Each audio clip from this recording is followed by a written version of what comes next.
This is my intermediate algebra course. Today we're going to cover roots. If you haven't done the homework completely and correctly from last class, do that homework before watching this video. In my beginning algebra course, we covered square roots. And in this course, we're going to review that square root information and also expand on that idea of roots. And you need to be aware that roots are also called radicals. And you can argue that there may be a slight difference in these meanings. A radical is just an expression that has this notation here. That's a radical. But if you were to actually find the square root of 3, which would be kind of difficult, by the way, if you were to actually find what that number would be the root. So there's a slight difference in meaning. But whenever you hear the word radical or the word root, they pretty much mean the same thing. And you don't really find much information on the word radical, and that really tells you really don't have to know the specific differences. Now, for all the problems in this class, we're going to assume that variables are positive, and we're going to talk about why that is in probably the next class. But all the variables are positive, and if they're not positive, then you have to use absolute values, and we're not going to mess with that in this class. And most people who are experienced teaching this stuff know that just adds complications, and so you can cover it, but you want to stick with the problems without absolute values for now when you introduce the material. And we learned these root rules in my beginning algebra course, and we also learned perfect squares. So you're going to want to get a screenshot of these. You should probably go ahead and do that now. Take a picture with your phone, however you want to do that, but you're going to need to refer to these as we go through this class. So please do that now so we don't have to keep going back to this. Okay, so let's review square roots. Now, if I ask you to find the square root of something like 16, that's asking you what number times itself is equal to 16. So think about that. What number times itself is equal to 16? Well, if you said 4, you're correct. What about the square root of 49? What number times itself is equal to 49? Well, if you know your multiplication facts or your products, you know it's 7. 7 times 7 is 49. So that's the definition of a square root. Now, also I should mention, notice that these are not negative. These are only positive. Whenever you see that square root symbol, unless you see a plus or minus in front of it, it's only going to be positive. Now you might be thinking, well, wait a second, shouldn't these answers be plus or minus? Well, if that's really what the definition of this is that whatever number times itself is equal to 16, then yes, that is correct. They should be plus or minus. But mathematicians have defined these symbols to only mean positive numbers. So it's just a definition. There's nothing really to it. It's just they've decided that. So these numbers up here, you're going to need these. These are the perfect squares. And if you want to know how we got these numbers, it's just 1 squared is 1, 2 squared is 4, 3 squared is 9, 4 squared is 16, 5 squared is 25, so on and so forth. So now we're going to do a little bit of review. We're going to pull out the perfect squares in these roots. So I'm going to factor to 4 times 6. Now, why did I factor to 4 times 6? I could have factored to 8 times 3, or I could factor to 12 times 2. How come I factored to 4 times 6? Well, that's the easiest way to do it. What you're looking for is a perfect square factor and a number that doesn't have any perfect squares. That's what we want. And here you have a number that doesn't have any perfect squares, but this number does have perfect squares because 2 times 4 is 8, and that's one of the perfect squares up here. You see that green up there. And here, the 2 is not a perfect square. It doesn't have any perfect square factors, but the 12 does have perfect square factors because 3 times 4, again, we see a 4 is a factor. So that's what we're looking for. So you're going to get the hang of this as we go along. If you're not quite sure what we're talking about, that's okay. But this should be a little familiar to you because, again, we covered this in my beginning algebra course in depth. So now what we're going to do is we're going to use that principle up here, and we're going to separate you see, I have 4 times 6. That's the equivalent of a times b up here. So I'm going to separate into 2 roots. That's what we did up here. Again, we're going to use that again and again and again and again and again in this class. So you need to understand how to use this, not only going in the forward direction, but also going in the backwards direction. We can go in both directions. And we're going to use this later on in this class. So now, the reason that we did that is because the square root of 4, we can find that very easily. What number times itself is 4? That's a perfect square. What number times itself is 4? Well, that is 2. And then we can just get rid of the dot. We don't really need a dot in between those. It's extremely important to understand that this expression means 2 times root 6, but you don't need that dot. For some reason, this really frustrates students. When you put a number right next to a root like that, they really get frustrated by that and confused. All that means is that you're taking 2 and you're multiplying it by this root 6. You don't need any kind of operation symbol in between there. Okay, so I want you to try, actually no, we'll do this one together and you can try example number 3. So we're just going to keep that 3 in front of there and we're going to factor 56. Now 56 is not something that is easily factored into a perfect square and a factor that does not have a perfect square. We could do 8 times 7, but that doesn't work because 8 has a perfect square factor in it. 8 has 4 times 2. So how do we do this? We don't know how to do this. Well, what you can do is you can use factor trees. I think I did this in my arithmetic course. I don't really remember. This is just one way to do it. So now we have our perfect square, and we just carry that down. We want to keep that. It's the same perfect square we had in this previous problem up here. And we're going to bring that 2 and the 7 down and combine them. So now we have a perfect square and a number that has no perfect square factor. So 4 times 14. So again, if you're not sure what the factorization is, you can just use those factor trees and kind of mess around with the numbers and recombine until you find what you're looking for. So now we're going to use this principle up here where again we separate. So that's going to be root 4 times root 14, and root 4, that's just again that's just 2. And maybe I should put a dot. I don't need a dot in between here, but I should just put one just so you can see what's going on. And so we end up with the following, and then we just combine 3 times 2 is 6, and again we don't need a dot in between those. So this is all review. If you're rusty on this, if you're out of practice when it comes to these problems, that's okay. If you've never seen these problems, then that means you probably didn't take my beginning algebra course, or you just didn't cover this in whatever beginning algebra course you took.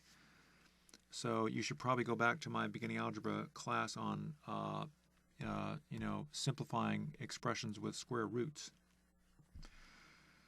So let's see here. Now in these problems, the perfect square was 4. We pulled out a perfect square of 4, but you're going to pull out a different perfect square. In this problem, you're going to pull out 9. 9 is the perfect square we're looking for. So try example number 3, and when you come back, we'll do it together. All right, we're back. So we have square root 9 times 3, and that's really the only way you can factor that really works. And then you're going to break up the root into parts there, just like we did. Square root of 9 is 3, and you're left with 3 square root 3. And you don't really have to show this step. And, to be honest, you don't really have to show a lot of these steps. This is just for your benefit. You're going to get to the point where you're going to do these problems so quickly. You're going to do 9 times 3 in your head, pull out the 9 as a 3, and just write the answer that fast. You don't really have to show all these steps. So I don't want to give you the impression that this is really, that necessary. If you can jump forward on these, that's perfectly fine. Sometimes it's important to show work, but when it comes to these problems, you need to get the hang of just, moving through these quickly. But it's not wrong to show your work. I mean, if you're confused about this, you definitely need to show your work. So in example number 4, the perfect square that you're going to pull out is going to be 25. That's what you're looking for. So again, you're always looking for a perfect square. You need to look at this list and you need to recognize these numbers, because those are the numbers that we're pulling out of square roots. We're going to be doing this a lot in this class today. So try example 4, and when you come back, we'll do it together. All right, we're back. So you can factor 75 in many different ways, but we want to factor it to 25 times 3 because now we have a number that is a perfect square and a number that is not a perfect square, and it doesn't contain any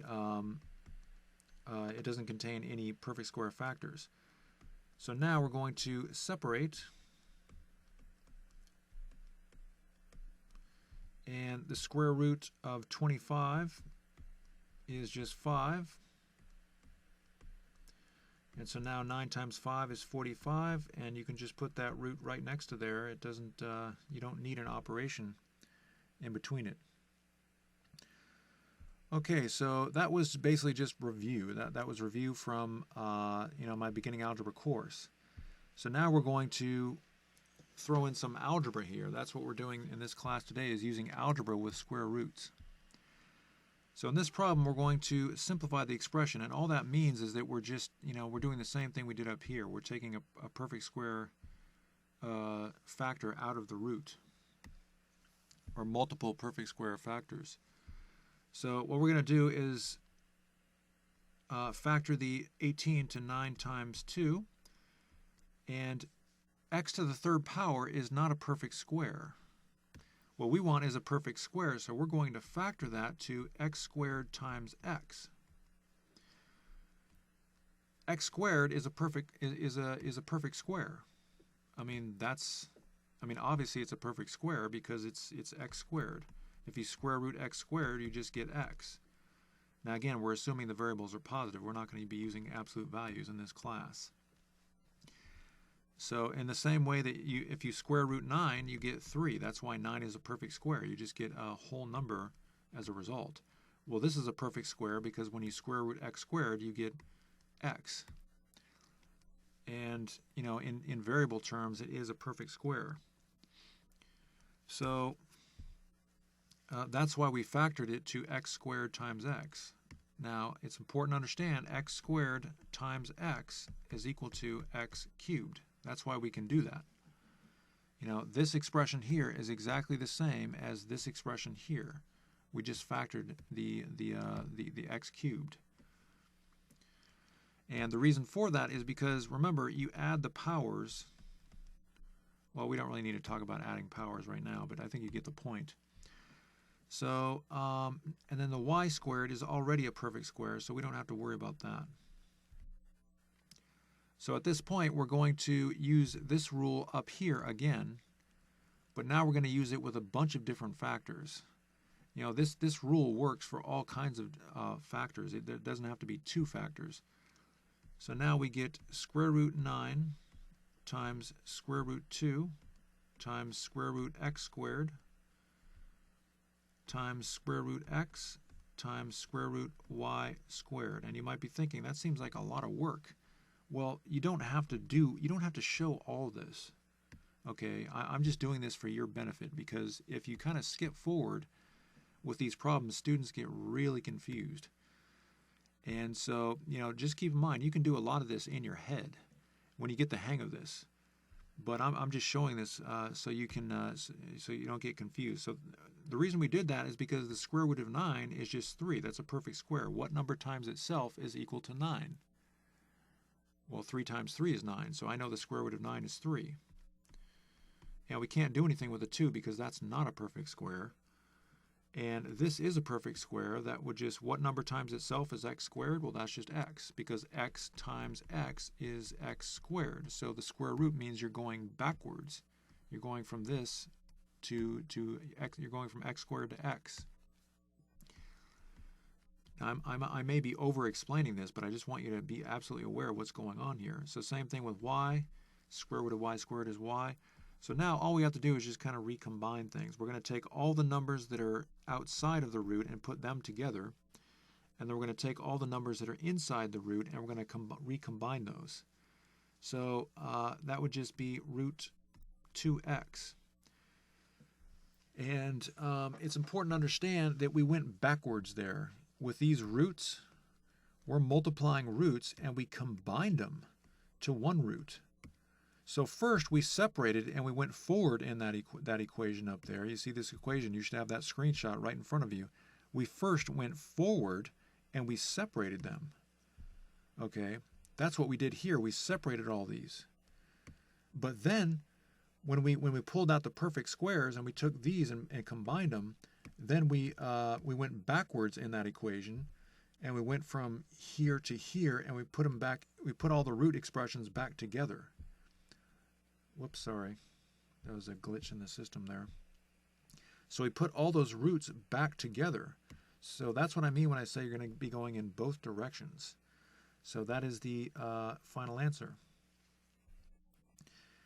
And let's do some more problems there before you try one on your own. So we're going to factor 32. Now I need a perfect square factor, so that's going to be 16 times 2.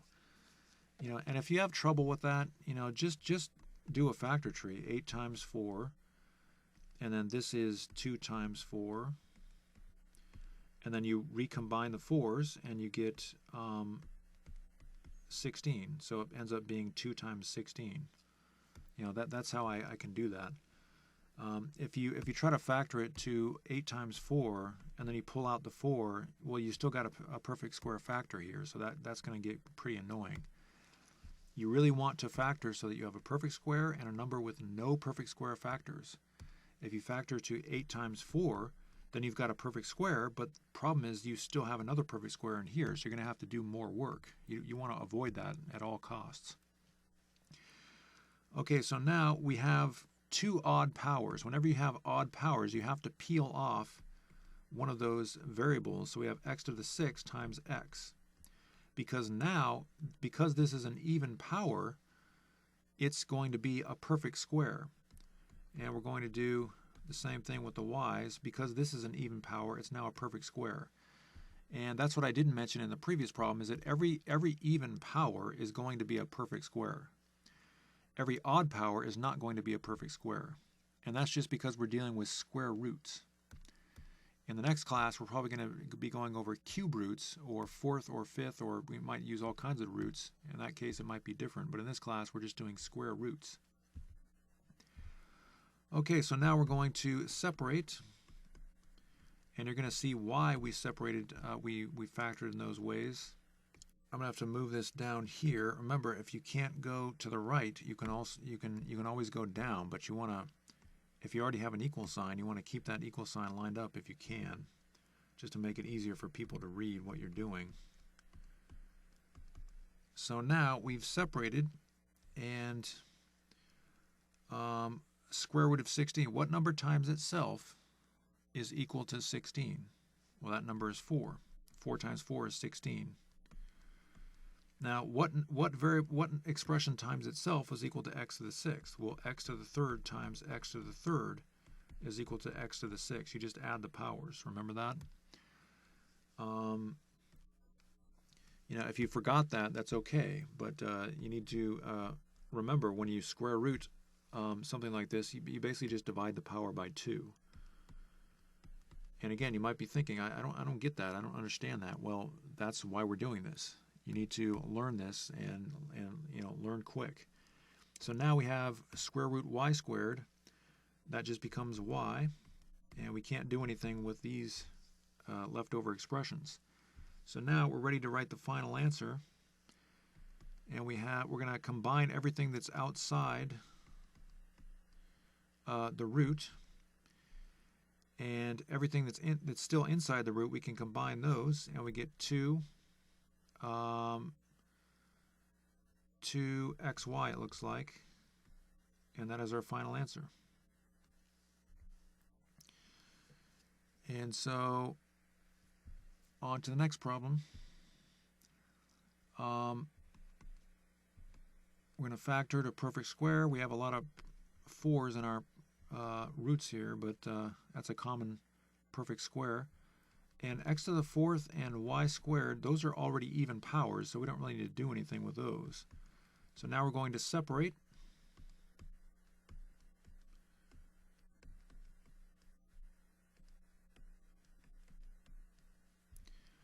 And what number times itself is equal to 4? Well, that number is 2. And again, just divide those powers, divide them by 2, cut them in half, and we get the following. And then we're ready to take all the numbers outside of the roots, and we can combine those. And the numbers inside the root, they just stay inside the root. And by the way, this means you're multiplying all these terms. You're multiplying all these because they're right next to each other. All right, on to number 4. We're going to do one more of these before you try one on your own. We have square root. We don't need to do anything with 16 because that's a perfect square. We don't need to do anything with x to the 10th because that's a perfect square because it's an even power.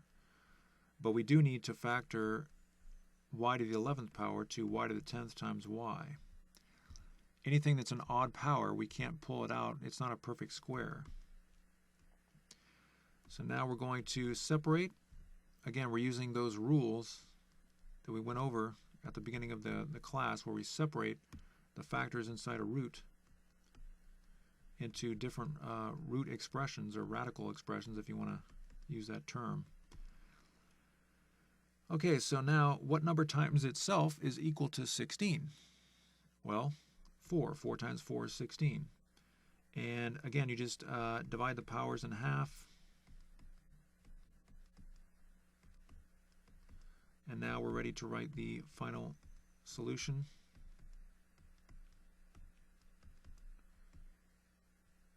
So there you go. So we're just combining, algebra and roots. We did square roots in my beginning algebra course, but we did not throw algebra into it. Okay, so go ahead and try number 5, and I'm going to leave these in the window so you can.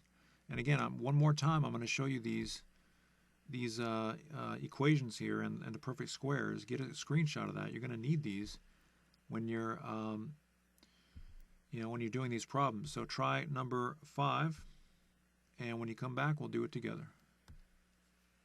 All right, we're back. So 20 is going to be 4 times 5, and we're going to have to peel off one of those x's. Peel is not really a good way to describe it. You're just factoring it is what you're really doing.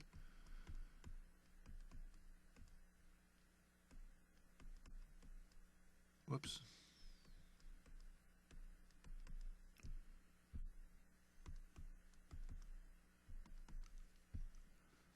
Okay, so we factored and we broke it up into parts. What number times itself is 4? Well, that's 2. And again, just divide those powers in half. The perfect squares.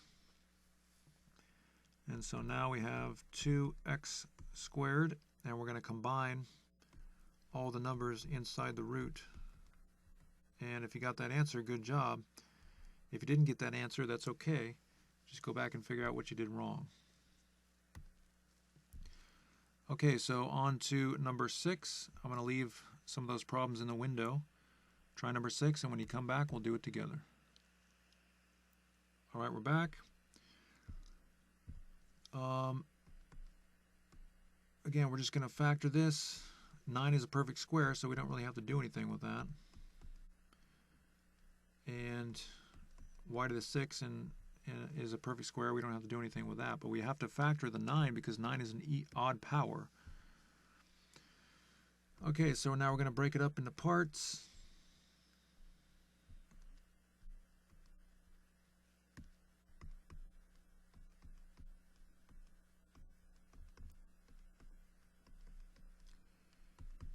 And we get 3 times x to the fourth times root x times y to the third.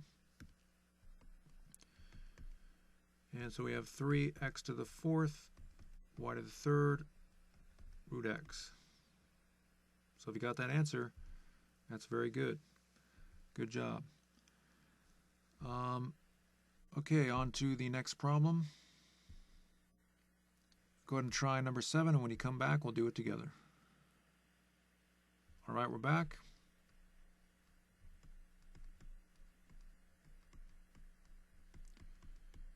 Those are even powers, so we don't really need to do anything with those.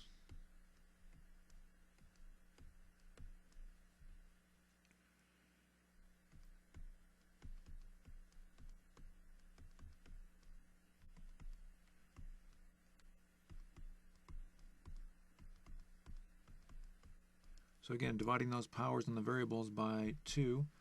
What number times itself is equal to 4? That's 2. And recombine.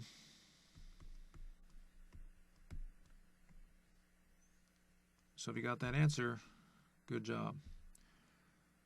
Okay, try number 8, and when you come back, we'll do it together. All right, we're back. So we're going to, the 25 is already a perfect square. X to the 6 is already a perfect square because it's an even power, but we have to factor the y to the 13th power because that's an odd power. It's not a perfect square. So now we can separate into different radical symbols.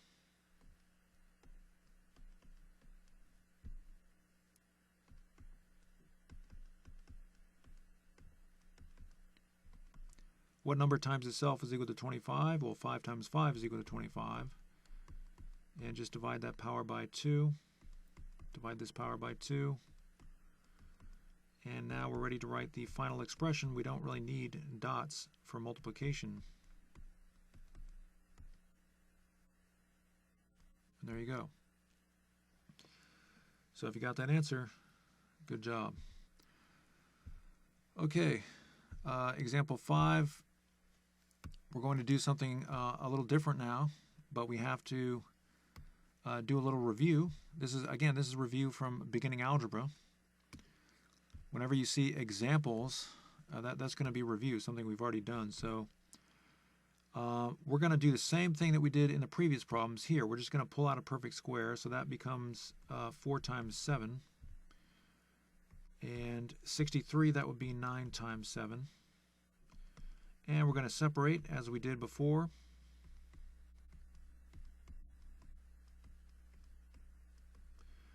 And we have 2 and 3. Again, those are perfect squares, so they just come right out. Now we have 2. We can just get rid of the dots. And again, 3 times 3 is 9. You don't really need to write that step with the dots. I'm just doing that so you can see that when a number is next to a root or a radical, it just means multiplication. So now the big question is, why did we do that? I mean, this expression is, we pulled out the perfect squares, but can we do anything more? Well, these are actually like terms. This is like 2 apples minus 9 apples. Of course, you can't subtract 9 apples from 2 apples, but the point is they're both apples. So you can put them together. So 2 minus 9 is negative 7 apples. Again, I know you can't have negative apples, but you get my point. So that's what we're doing here is we're pulling out perfect squares, and then just by design, because I designed these problems this way, you can actually go further and simplify by subtracting root expressions. So I want you to try number 6. The number that you're going to be using, you're going to have to factor out an 11 from both of these. So go ahead and try example 6, and when you come back, we'll do it together. All right, we're back. Okay, so I'm going to factor that to 4 times 11. And I'm going to factor the inside here to 9 times 11. And if you're not sure about that, you can just get your calculator out. So we have root 4 times root 11 plus root 9 times root 11, and square root of 4 is 2. And I could put a dot next to right there, but again, by now you should get the point that you really don't have to write those dots when you have a number next to a root. So now we have 8 times 2 is 16, and we're pretty much done with the other expression there. So now we just add those together because you're adding apples and apples. You got 16 apples plus 3 apples is 19 apples. So the final solution is 19 square root of 11. So if you got that answer, good job. All right, so that was just review, and we're going to use that to do the next problems. So these are the same type of problems. The only difference is we're throwing in letters, variables. So we're going to rewrite this, and we could go to the right, but I'm just going to go down. Sometimes it might be better to just go down. And when you go down, you don't really need an equation sign. Some students write equals, and then they go down here. That doesn't really make a lot of grammatical sense. But we're going to factor. So 5 we can't really do anything with, but x cubed, we need to pull out a perfect square there. And 125, that's 25 times 5. 25 is a perfect square, so we definitely need to pull out that perfect square. And we can, that's an odd power, so we need to factor it to x to the 4th power times x. And now we're just going to separate the roots like we usually do.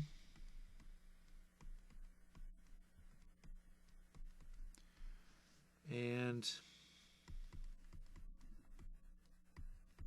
separating the other root.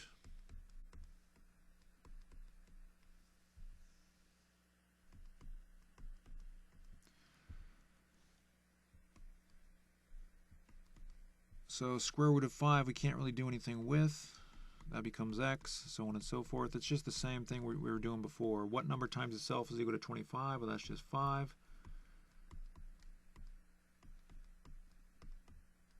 So on and so forth. So now we want to combine. So we're going to see these x's, they're outside the roots. So we can actually multiply these together. That's what all this means. You're multiplying all this and you're multiplying all this. But just be aware, you're not multiplying this expression with this expression. You're not doing that because there's a plus sign in between those. So just be aware of that. So we're going to take x and multiply by x, and we're going to get x squared, and that 2 just kind of hangs out in front. And we're going to recombine the 5 and the root 5 and the root x to root 5x. That's just the most convenient way to do it. Now we're going to take 5 times 10, and that's going to become 50. And the x squared is just going to hang out. Again, those are the numbers that are not inside the root, so they go together. All these numbers here are not inside the root, so they go together. And the numbers that are inside the root, they're going to, you can combine those. So you get 5x. And you can see I designed these problems very carefully so that you can add these terms. You've got an x squared root 5x, and you've got another x squared root 5x. So that's like saying, let's take 2 apples and add 50 apples. And how many apples do you have? You have 52 apples. So there you go. All right, let's try another one of these. We'll try one more before you try one on your own. So we're just going to use the same principle we used in the previous problems. We can't do anything with 10y squared. It's not even in a root. And at some point, I'm just going to stop writing these dots. I mean, I don't really think it's necessary. You should know by now that you don't really need those dots.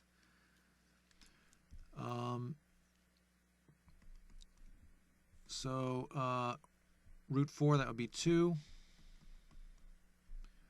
Here you definitely need a dot. If you don't write a dot there, then you're going to be in some big trouble because you're going to think it's negative 62. It's not negative 62. So that's one of the hardest parts of algebra is knowing when do I put dots, and when do I, or what symbols do I put where. That's really the most difficult part of algebra. What number times itself is equal to 81? That's just 9. So now we're ready to recombine. Negative 6 times 2 is negative 12. And negative 2 times 9 is negative 18. And at this point, there are some terms that are what we call like terms, meaning you can add them together. But there are other terms which, are also like terms, but you cannot add blues with yellows. You can't do that. You can add blues with blues, and you can add yellows with yellows, but you cannot add yellows with blues because they're not like terms. These have second power terms, and these only have first power terms. We're going to talk about why these are first power terms later on in this course. We haven't talked about these interpreted as x is considered to be x to the first power. We have not talked about that yet, so don't worry about it. Negative 12 plus 10 is negative 2. Negative 18 plus 17 is negative 1. So we can just write negative y. Okay, so on to the next problem. I'm going to leave these in the window, and I want you to try number 10. And when you come back, we'll do it together. All right, we're back.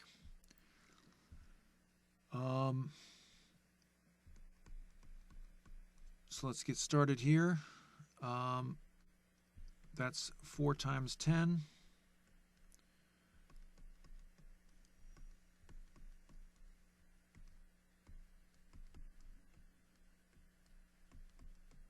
So we're just factoring in the roots. And now we're going to separate the roots.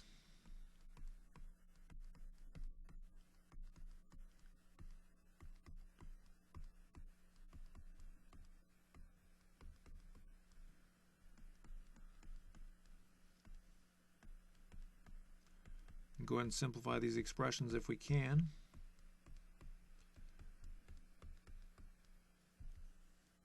And 5x to the third power times 2 is 10x to the third power. And whoops, I got another x there, so I got to combine that one. You get x to the fourth power. So x times x to the third power is x to the fourth power. And we'll just put that 10 there. And x squared times x squared is x to the fourth power. And then we have root 10. So at this point, again, I designed this problem so that you have like terms. You have apples and apples. So you have 10 apples. 10 apples minus 1 apple is 9 apples. But we don't have any room. So what do? Well, we just go off to the right. It's completely legal to go off to the right. For the most part, as long as you're reading from left to right or going from top to bottom, you're fine. It'd be best if we could put it down here, but we just don't have the room. Okay, so if you got that answer, good job. Now, if you had some trouble with that, that's okay. These problems are new to you, so don't get frustrated if you get the wrong answer. Just go back and figure out what you did wrong. All right, on to number 12. So why don't you try number 12, and when you come back, we'll do it together. All right, we're back. So let's go ahead and factor the insides. We're going to have to factor that to 4 times 2. That's an odd power, so we have to peel off a y. And we can't really do much with that. That's a perfect square, so we can just leave that. Y to the 6 is an even power, so we can just leave that. And we can't really do anything with the 2y. You can factor them if you want, but there's not really any point. Okay, 7y to the 4th, and we're going to separate all this stuff. And again, at some point you can just, I'm going to go ahead and just square root that.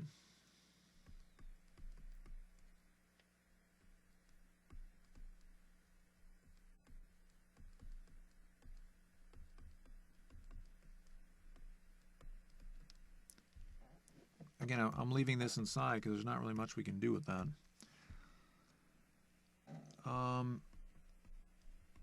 We get 2 times square root 2 times y to the third times root y. I'm kind of just rushing through this because I don't want to bore you. Times 6 times y to the third plus 6y to the seventh root 2y. So it's just all the same principles. If you made a mistake somewhere along here, that's fine. Just figure out what you did wrong as you watch me do this. And I'm going to recombine those. We get root 2y. And let's see here. That would just be 3y to the sixth.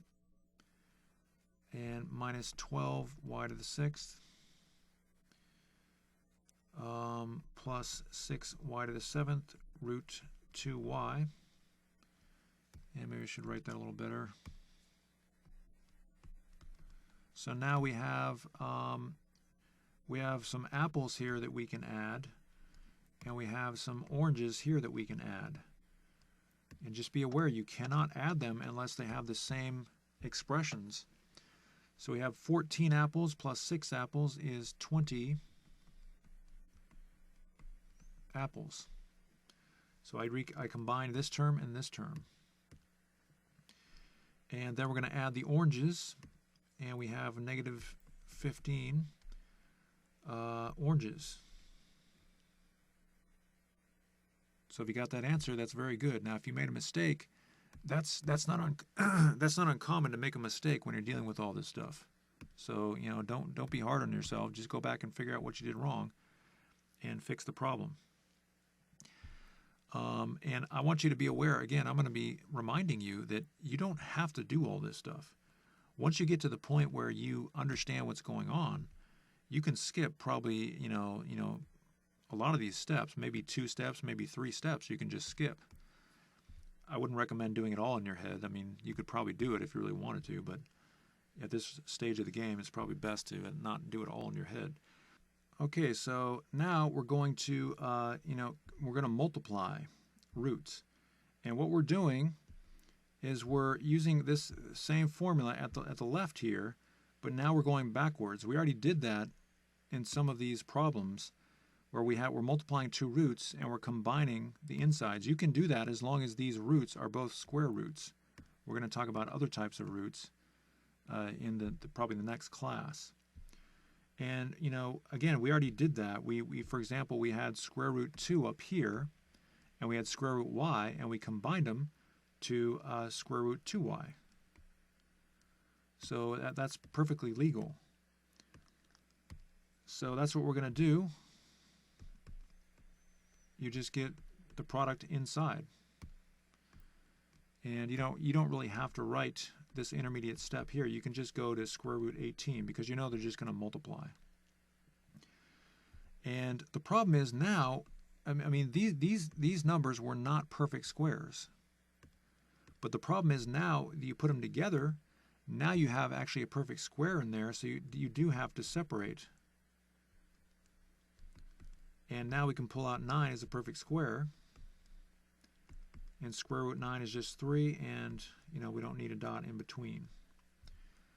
So why don't you try example 8, and when you come back, we'll do it together. All right, we're back.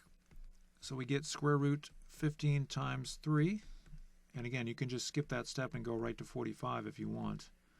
But the problem is now we have a perfect square inside the 45, so we can pull out 9. And square root 9 is just 3, and we don't need the dot anymore, so we can just write those right next to each other. And those 2 problems just happen to have the same, perfect square. That was just by coincidence. But you're going to see 4 and 16 and 25, a lot of those different perfect squares. So now we're going to go to algebra. We're going to use this principle with algebra.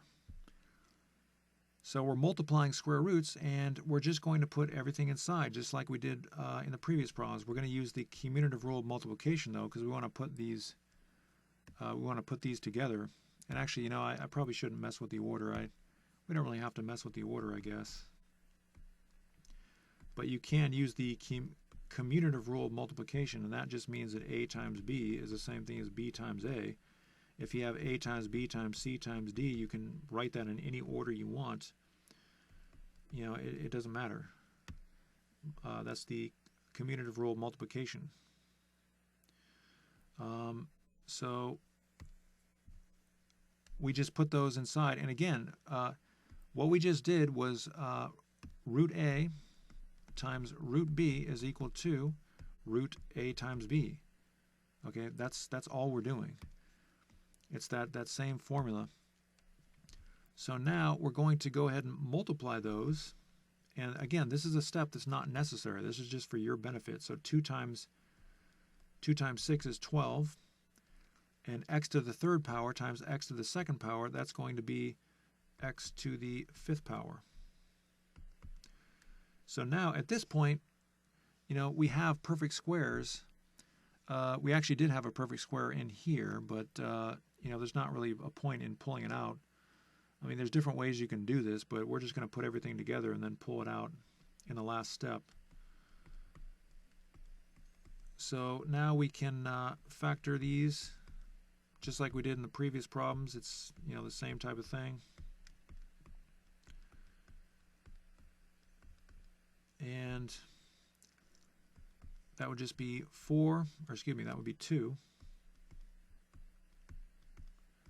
And x squared and root x. So now we can combine, and we get 2x squared, and just put those numbers back together, and you get root 3x.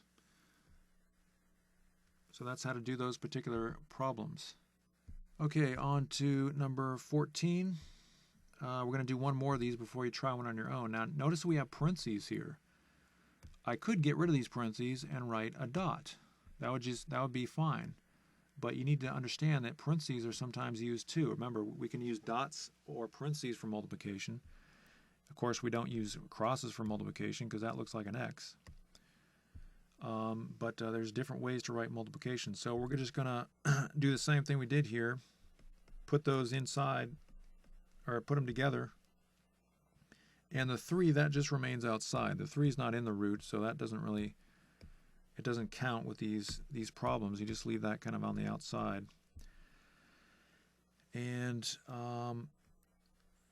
that is times 5y to the second power. But again, I could use parentheses here. That would be fine also. So now we're going to continue to multiply those on the inside of the root now. So we have 25 times y to the 8.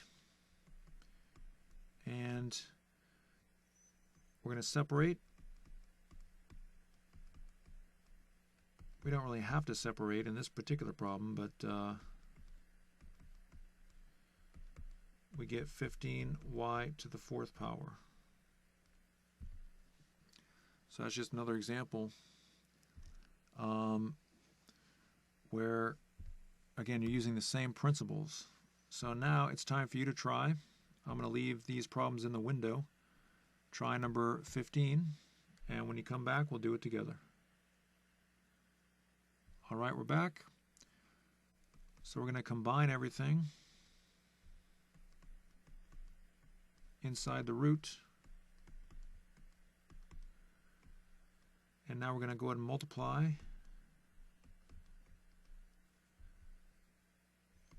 And now we're going to factor what we multiplied, and we're going to factor in a particular way that allows us to pull out perfect squares. That's the whole point of this.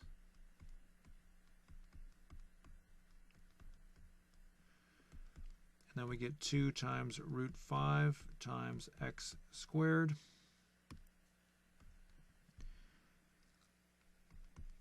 And we get 2x squared root 5. So again, all we're doing is just changing these expressions, making them look nice and neat and simple. So if you got that answer, good job. Go ahead and try number 16. And when you come back, we'll do it together. All right, we're back.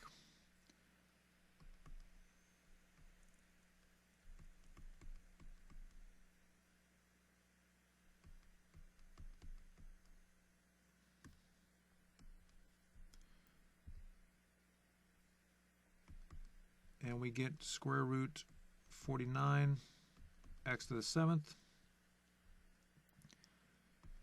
And that simplifies square root 49 times square root, you know what, actually I forgot to factor that. I probably should factor that in the next step. So square root 49 times x to the 6 times x. Square root 49 times square root x to the 6 times square root x. 7 times 7 is 49. And just divide the powers by 2. And we get 7x cubed root x. So if you got that answer, good job.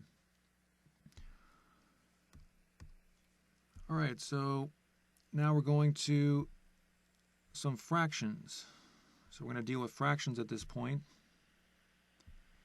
We pulled out perfect squares, and we added and subtracted expressions with radicals or roots, whatever you want to call them, and we multiplied.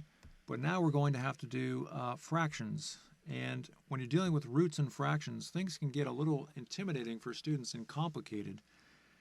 And so what we're going to do right now is we're going to spend quite a bit of time just reviewing the basic fractions from my beginning algebra course, the fractions with roots. So let's try example 9 here. Now you might think to yourself, well, isn't this already simplified? Can't we just leave it like that? Well, the problem is, there's a square root in the denominator. Mathematicians don't like square roots in the denominator. And the reason they don't like that is because if you put in your calculator square root 5, then you're going to get what's called an irrational number. It's 2.23606.797, and it just goes on and on and on and on and on. So if you try to divide 2 by that number, that would be extremely difficult and pretty much impossible for a calculator to do that, and it would be impossible for us to do that. So that's why mathematicians don't like the roots in the bottom. So we're going to change this expression so the root goes to the top. And when a calculator does this type of calculation, that's actually what it's doing. So we're going to rewrite that expression, and we're going to use the fundamental principle of fractions. We're going to multiply both sides of the fraction by a certain number. We're allowed to do that. Again, that's the fundamental principle of fractions. For example, if you have 3/4, you can multiply both the denominator and the numerator by 2 to get 6/8, and 6/8 is equivalent to 3/4. That's the fundamental principle of fractions. You can also go in the backwards direction and say divide both by 2 and get 3/4, and 3/4 is equivalent to 6/8. So you can multiply both sides of the fraction by the same number, or you can divide both sides of the fraction by the same number. And this is stuff that you should already know. This is just arithmetic stuff. It's pre-algebra stuff. It is beginning algebra stuff. It is geometry stuff. So that's all we're doing, is we're just multiplying both sides of the fraction by the same number. So now we get 2 root 5, and in the bottom we get root 25. Now, how do I know it's root 25? Because we're using that principle, root a, or actually I think I wrote it backwards the other way. So root a times b is equal to root a times root b. But now we're going backwards. We're going from here to there. So I put the root 5 times root 5. That would be a and that would be b, and we're putting them together, making them 25. But I think I kind of jumped forward there a little bit. That should be just 5 times 5. If you do it that way, we should probably show that step. So again, I just put these together inside the root. Again, do you remember when I said we're going to go back and forth, back and forth? Root a times b equals root a times root b. We're going this direction, we're going the other direction, we're going back and forth throughout this entire class. You need to be very comfortable in doing that, or else your academic life in this class is going to be difficult. So now we end up with root 25, but you see, root 25, that's a perfect square. So now we just end up with 2 root 5, and what number times itself is equal to 25? Well, that's just 5. So now we have a fraction where there's no root in the denominator anymore. That was the whole point of that. So that's called rationalizing the denominator, or rationalizing the fraction. All right, so I want you to try example 10. We don't have time to do these problems, all day long, because there's quite a few variations of these types of problems. But I want you to go ahead and try example 10 and use this here to help you. Again, we're just using the same principles we already went over. So try example 10, and when you come back, we'll do it together. All right, we're back. So we can rewrite the fraction, and we're going to multiply both sides by root 2. And the reason we're going to do that is because that's going to get rid of the root in the denominator. Because you get root 4, and root 4 is just 2. What number times itself is equal to 4? That's just 2. So if you got that answer, good job. All right, on to example 11. So as we go along here, the fractions are going to get more and more complicated. Now for this example, we have 2 problems. One problem is that we have a root in the denominator. Remember, we don't like roots in the denominator. The second problem is that there's a perfect square inside this root. 72 is not, it contains a perfect square. So there's 2 ways we could do this. We could get rid of the root in the denominator first, or we could pull the perfect square out of the root first, and then, get rid of the root in the denominator. And that's what I'm going to do. I'm going to pull the perfect square root out. That's just the way that I choose to do it. Now, for 72, I know 72 is 9 times 8. We're getting kind of a big number here. Problem is there's a perfect square in 8, so I need to factor tree this thing. So that becomes 4 times 2. And 9 times 4 is 36, so 36 times 2 is 72. Now you can use your calculator, to do that, but you can also use a factor tree if you don't have a calculator.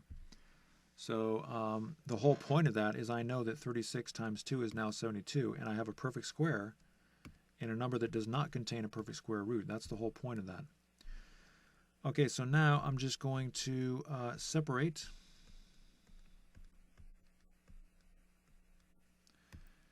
And again, we're not getting rid of the square root yet. We're not getting rid of the square root. We're just pulling a perfect square factor out. So we end up with 1 over 6 times root 2. What number times itself is 36? That's 6. So now at this point, we need to deal with a problem where you have a square root in the denominator.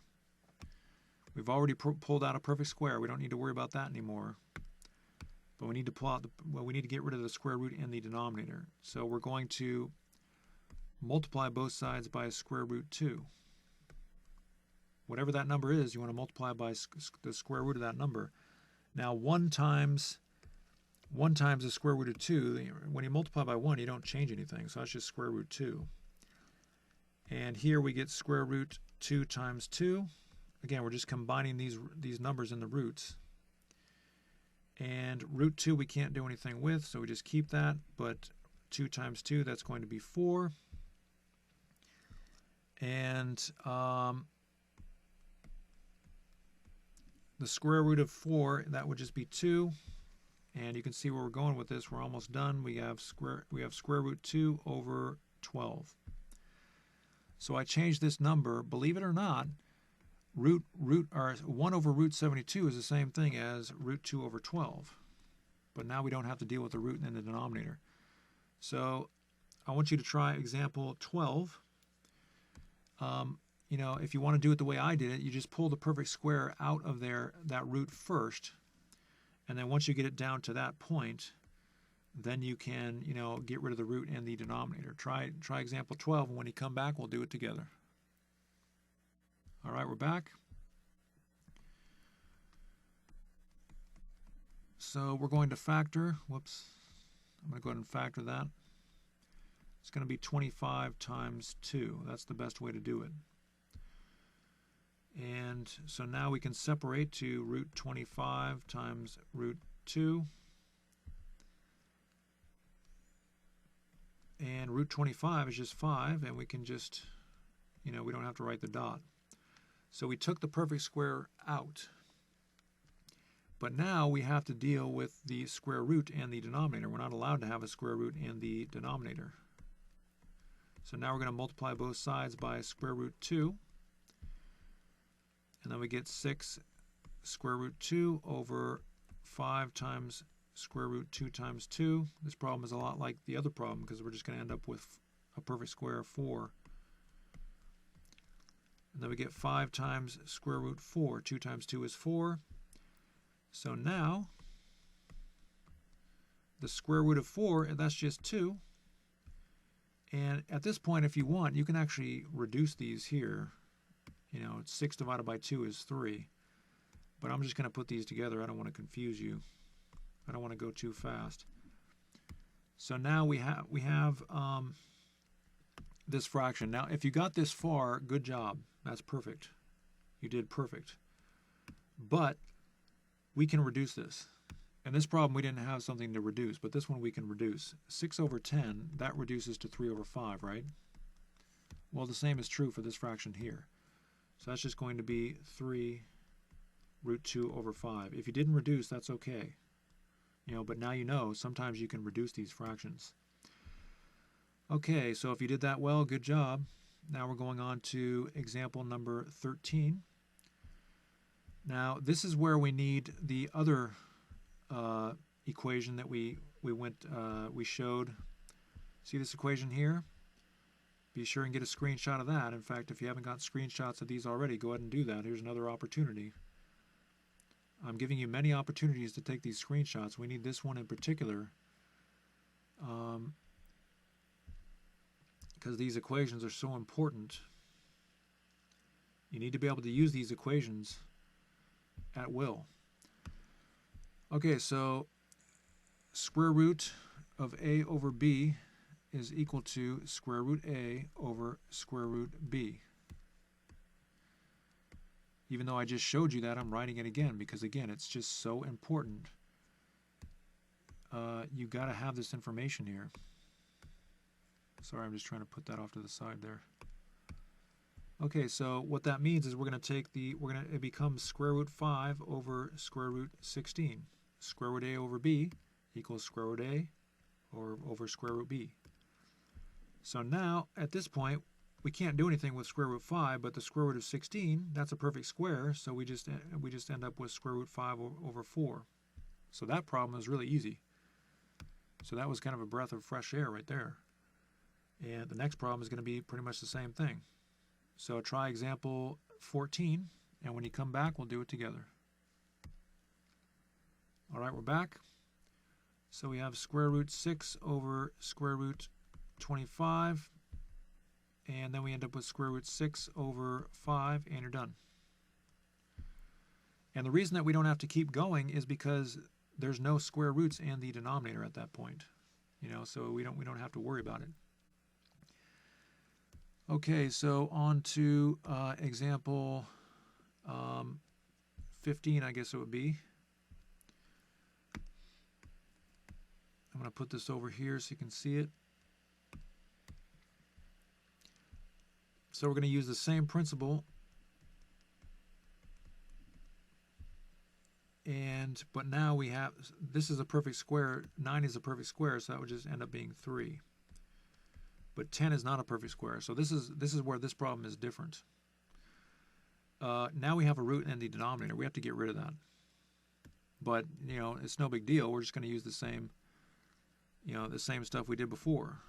We're just going to, multiply both sides by root 10. And we get 3 root 10 over root 10 times 10. And remember, you don't have to write that intermediate step. Okay, I'm just doing that for your benefit. You can just go right to root 100 And, you know, to be honest with you, you could probably just go right to the next step here. You could probably bypass both of these steps. You don't really have to show those. You do need to show this, though. You need to show what you're doing. And 100 is a perfect square. 10 times 10 is 100, so the square root of 100 would just be 10. And so now we have our final expression, or our final value. So now I want you to try example 16, and when you come back, we'll do it together. All right, we're back. So using that equation over here, we have root 49 over root 11. And that's 49 is a perfect square, so that just becomes 7. So now we have to deal with the root in the denominator because 11 is not a perfect square. Multiply both sides by root 11, and you get 7 root 11 over 11 times 11. And we get 7 root 11 over root 121. Now, I kind of played a dirty trick on you there because I didn't have 121 in the list of perfect squares. Remember in the beginning page here, I didn't put 121, but technically 121 goes right there. So let's see here. So that's a perfect square. So 11 times 11 is 121. So if you got that answer, good job. Okay, on to example 17, it looks like. So we're just doing more and more of these problems. So we're going to use the same equation. And I should probably bring that down, I guess. You should have that right in front of you, though. I'm just dragging this around with us just in case you don't want to do it yourself because you need this equation so badly for these problems. So now we have a situation where neither the numerator nor the denominator is a perfect square. So all we have to do, though, is just get rid of that root in the denominator. So what we're going to do is same thing we've been doing before. We just multiply both sides by root 11. Now this is where it's different. Remember this stuff here? We learned how to do that. That's where you're taking root a times root b and you're combining it to root a times b. I just flipped the equation, but it's the same equation we were using before, so that would just be root 7 times 11. Maybe I should plant that right there because that's where we use that. And so that's the top, and then the bottom you have the same thing, root 11 times 11. And the top would just be root 77, and we're pretty much done with the top, but the bottom is going to be root 121. Same thing we did in the previous problem there with the 121, and then that's a perfect square, so that just becomes 11. And that is our final answer. Okay, so I want you to try a problem like that. Go ahead and try example 18, and when you come back, we'll do it together. All right, we're back. Let's see here. So just using that principle at the upper left there, we're going to separate. Then we have to get rid of the root in the denominator. We're going to multiply both sides by root 6. Then we get root 5 times 6 over root 6 times 6. Then we get root 30 over root 36. And that's a perfect square, and so we are done. So if you got that answer, good job. Okay, moving on to problem number 19 here. So now we have the same situation. It's not really much different, but the numerator is now a number that contains a perfect square factor. So use the same equation at the upper left there, and So we need to get the perfect square out of here, but we also need to rationalize this denominator, get the square root out of the denominator. So what I'm going to do, I'm going to always try to pull out the perfect square first. I'm going to deal with that problem first. Again, you can do it the other way, but so now we have root 4 times root 3 over root 5. 4 is a perfect square, so that just becomes 2, and you can recombine it with the root 3. So now we pulled out the perfect square in 12. So now we're going to get rid of that square root in the denominator. That's the second issue that we need to deal with. So we're just going to multiply both sides by root 5 as usual. And then we get 2 root 3 times 5 over root 5 times 5. Again, this step here is not really necessary for you to show. I'm just doing that for your benefit. So now we get 2 root 15 over root 25, which simplifies to 2 root 15 over 5, and that is the final answer. So again, we just pulled out a perfect square, and we got rid of that root in the denominator. So why don't you try example 20, and when you come back, we'll do it together. All right, we're back. So we have root 20 over root 3, and we're going to pull out a perfect square in the numerator.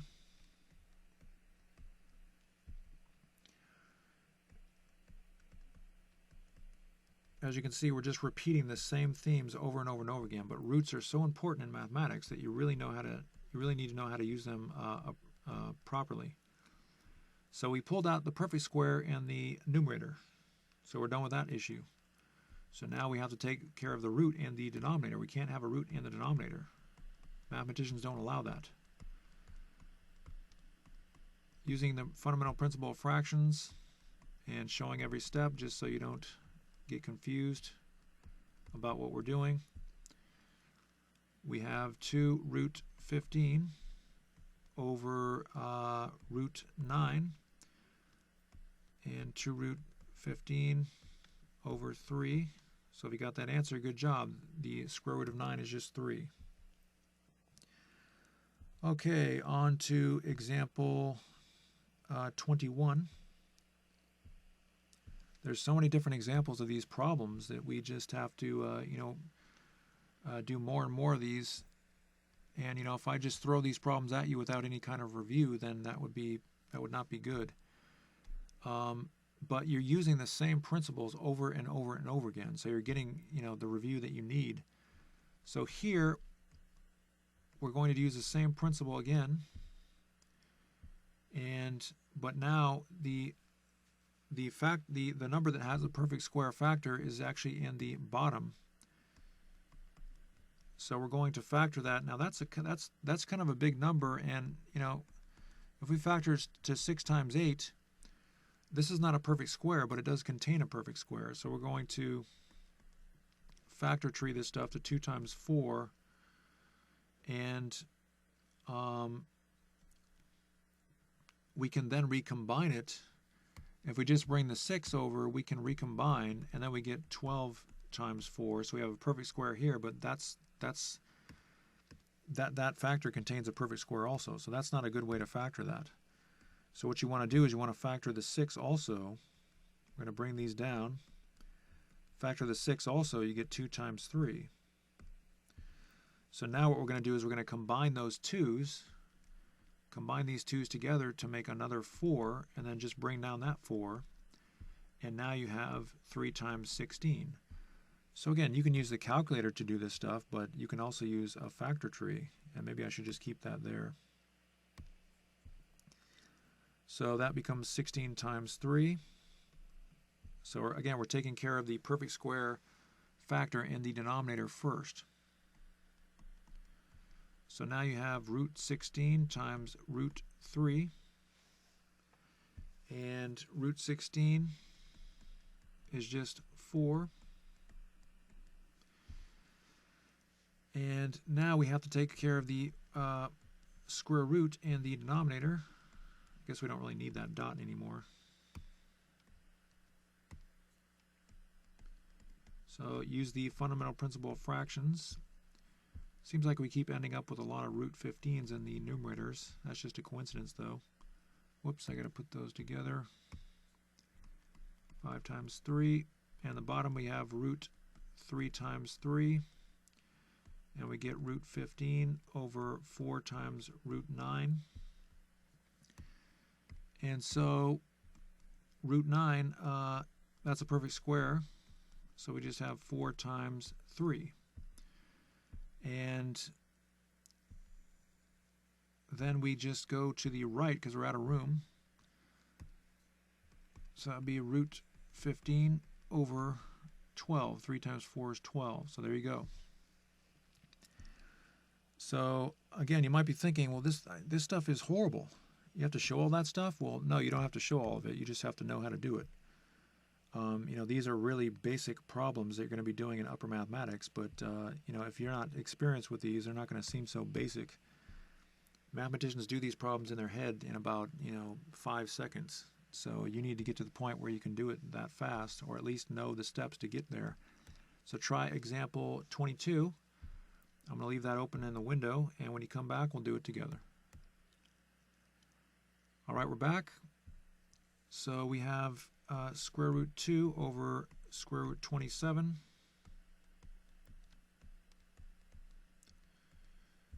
And now we're going to pull out the perfect square in the denominator.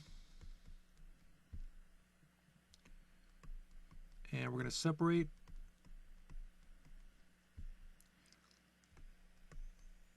And we have 3 times root 3. And then we're going to use the fundamental principle of fractions to multiply both sides by root 3 because we have to take care of that root in the denominator. And we get root 2 times 3 over 3 times root 3 times 3. And of course we get root 6 over 3 times root 9. And then we get 3 times 3, which ends up being root 6 over 9. So if you can believe it, all that stuff simplified to root 6 over 9. So if you got that answer, good job. Okay, so just a few more of these problems here. Let's try example 23. So we're going to use our same equation where we just break it up. I'm not dragging those equations anymore because I think you get the point. And now we have a perfect square factor in both of these.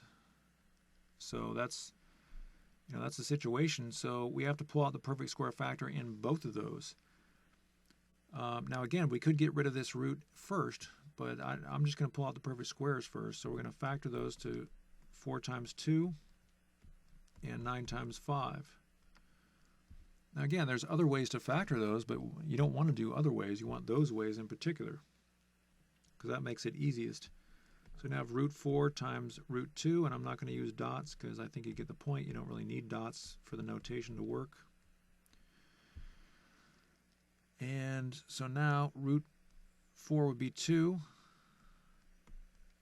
and root 9 would be 3.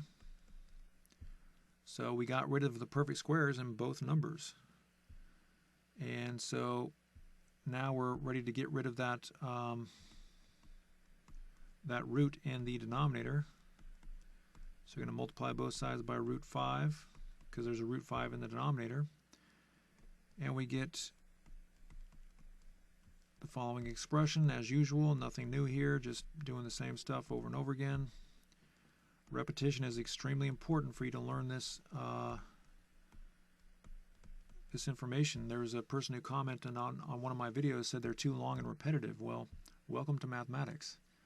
This stuff needs to be long and it needs to be repetitive, or else you're not going to learn it. I promise you, you will not learn it. You need to know fluency in algebra. It's not enough just to be able to look at it. You need to actually do it.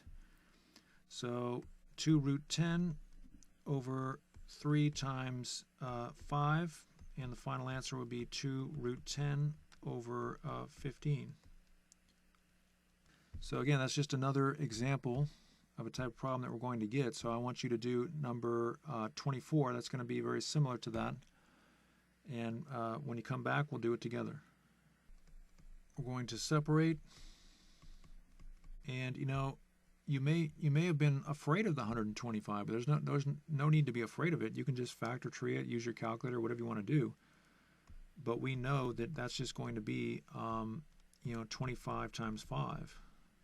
Again, you can use your calculator if you can't, if you have trouble with that. There's no problem with using the calculator. That's perfectly allowed. The important thing is that you know how to do these. So now we have 3 root 6 over 5 root 5. So we got rid of those perfect squares inside the roots. Or we didn't get rid of them, but we just simplified. So now you're going to get rid of the root in the denominator. And we have 3 root 6 times 5 over 5 times root 5 times 5. And finally we get 3 root 30 over 5 root 25. And we get 3 root 30 over 5 times 5, which is 3 root 30 over 25. So if you got that answer, good job. And if you didn't get the right answer, that's fine, but as long as you go back and figure out what you did wrong, it's okay. But if you just go on to the next problem without looking at what you did wrong, then that's not good at all. Okay, so we have 2 more examples here.